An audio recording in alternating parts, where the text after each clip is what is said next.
We've driven down roads, we've played nice with dolls, and we've all applied to several haunted colleges, but there are so many more locations out there, and it's really hard to just narrow down onto small lists such as those. But you guys voted on the last installment of the top 5 series, so to continue on our journey of haunted objects and places, we have 5 of the most haunted locations across the US.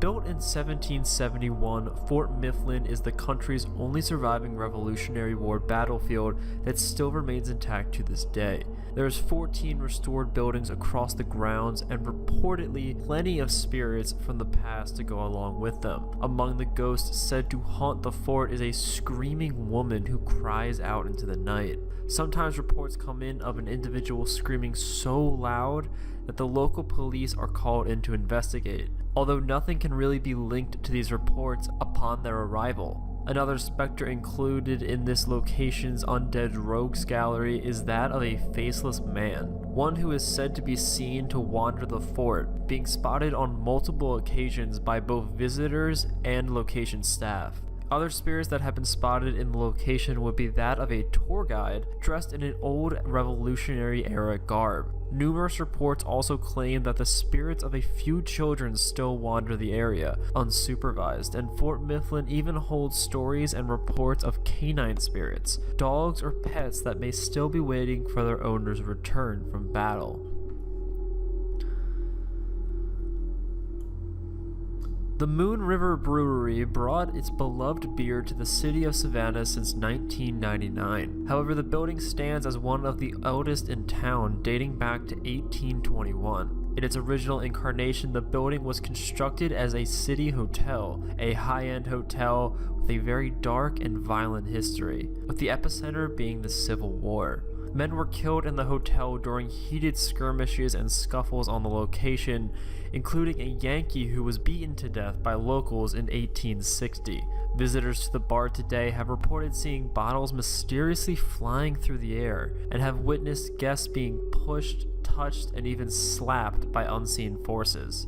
The common feeling of being watched from time to time, or the sensation of someone breathing over your shoulder. One infamous resident apparition, Toby, is said to stalk around the billiards room, endlessly searching for the next great bar brawl.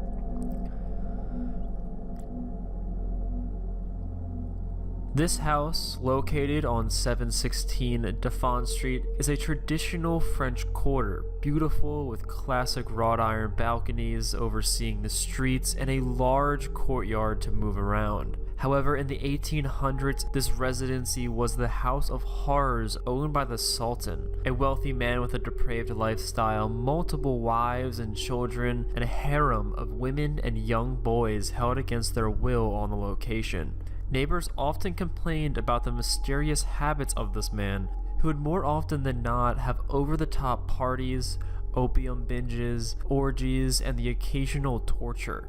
Though the great mystery in the house would be that of the Sultan's demise, when he was buried alive in the courtyard, this only occurring after his family and harem were hacked to pieces in a bloodbath by an unknown predator. Today, his angry spirit is thought to be the culprit behind the unusual noises and sensations guests to the location now report. Loud music and strange incense smells that waft through the house are often reported by guests visiting the location, as well as being the cause of the unwelcomed advance towards female residents who once lived on the property, and who swear that the Sultan is still up to his old tricks of groping female visitors.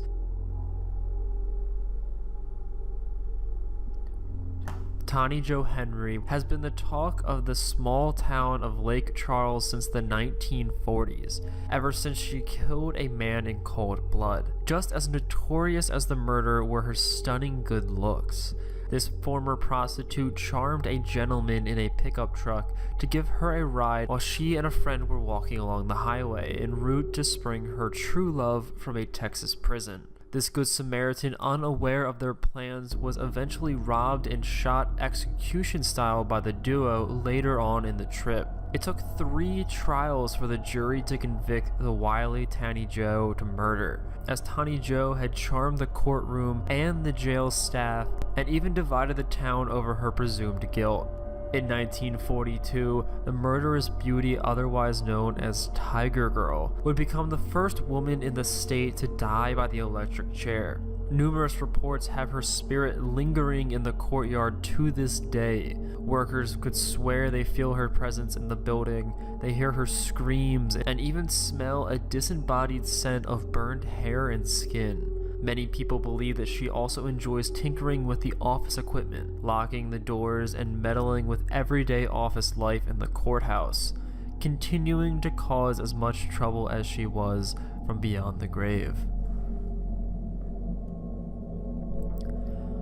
A location that we ourselves have actually visited before on the channel, Eastern State Penitentiary, may be one of the creepiest places to visit in all of Philadelphia. The once great and grand prison was the first of its kind thanks to the large size and the subsequent budget. Directed by Quaker belief, it had been known for its use of extremely strict rules, which often encouraged isolation and punishment. Prison guards took to hooding inmates whenever they ventured outside of their cells, and the only source of light was a skylight, which was believed to bring the prisoners, quote, the light of God. Many men would easily lose their minds in this constant state of abuse. Today, tortured spirits are said to be the new set of inmates, as visitors have reported hearing disembodied voices, unexplained noises and movement, aberrations, and the feeling of being watched. Nearly every investigation into the location has turned up some sort of evidence, as weeping, cries, laughter, whispers, and many more common noises can be heard throughout the prison walls, though some spirits can be much more active, such as the case of the locksmith, as the report goes, involving a locksmith and his attempt to fix up some of the old locks within the prison. Though upon working in cell block 4, he was overcome with the force that pulled him into a vivid trance. Those who found the man reported him to be pale white and shuddering in fear as he told his account. Apparently opening one of the cells had caused the trance, and he was met with an image of faces in agony and terror molding to the walls themselves, as a single dominant entity stood front and center, beckoning the locksmith to step forward. Perhaps a spirit of an inmate long forgotten, or perhaps that of a ruthless staff member who watched over the prison for many years. Now, however, this massive structure sits within the city block, looking over the outside world with its story-high walls, watching modern life go by as the history and past of those tormented and incarcerated here remain locked behind concrete. If you enjoyed this video today, be sure to hit that like button to keep content like this flowing on the channel. Also consider checking out our Patreon and social media in order to support the channel and to stay up to date on new topics, polls, and news. And don't forget to subscribe. We talk about all things paranormal, supernatural, and mysterious on the channel, and would love for you to join us. Hope you had an amazing day, and remember, stay spooky.